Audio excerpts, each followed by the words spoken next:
How do you do? I got a shocking piece of news to tell you. I'm sure you'll find it hard to believe. Do you know that the President of the United States, Barack Obama, your president, just announced that he can't tolerate the idea of a meeting taking place in the White House, which is a tradition that goes back all the way to 1952 in Truman's time. Every year they have a meeting of the leading prayer people of America, the people representing the leadership of all the major religions in this country.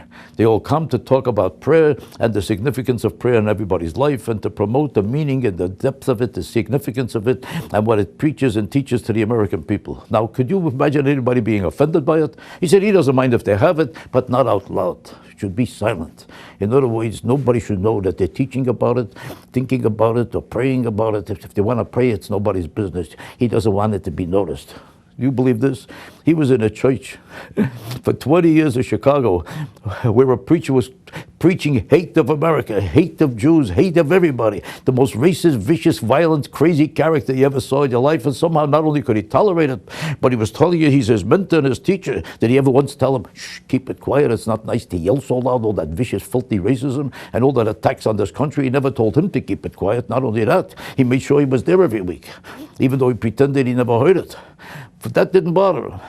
Screaming hate, somehow we could tolerate. But when people come with love and brotherhood, to teach love and brotherhood in America, to teach religion and goodness and kindliness and love, and talk all about the significance and the meaning of religion, all of a sudden it has to be quiet.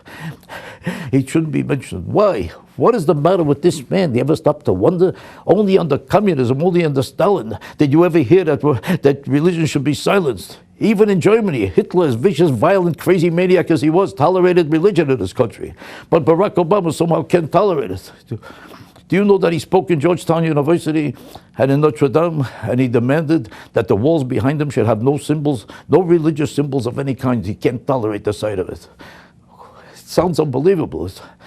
If I didn't tell you about it, you would think that somebody's making it up. It sounds like a fantasy. The President of the United States doesn't want any religious symbols on the walls behind him. There was other things on the walls. He tolerated it, never disturbed him. He doesn't know what was on those walls. I happen to notice that some of those places where he spoke, there were things on the walls that if he'd studied it, I don't know how he tolerated it. There was one picture of a guy with his pants falling down. It was on the wall. He didn't notice it. He didn't complain. There was pornographic movies in certain places. He didn't take a look to find out if it's there or not. He didn't care what was on those walls. How come nothing bothered him about the walls? There was a duck wobbling. Did he say, take it away because I can't see a duck behind me wobbling? It didn't bother him. But if there's a picture of anything, do you know that there's JC? It doesn't even say Jesus Christ. It just says JC in Georgetown University behind him on the wall. And he even wanted that eliminated. Even his initials of Jesus Christ was too much for him to tolerate. Do you believe the President of the United States is doing this? Now you're probably saying to yourself, I'm always attacking Barack Obama. I'm probably making this up. I'm not making this up. Everything I just told you is true. This man does not hear, can't tolerate the thought of the weight of religion mentioned in his presence.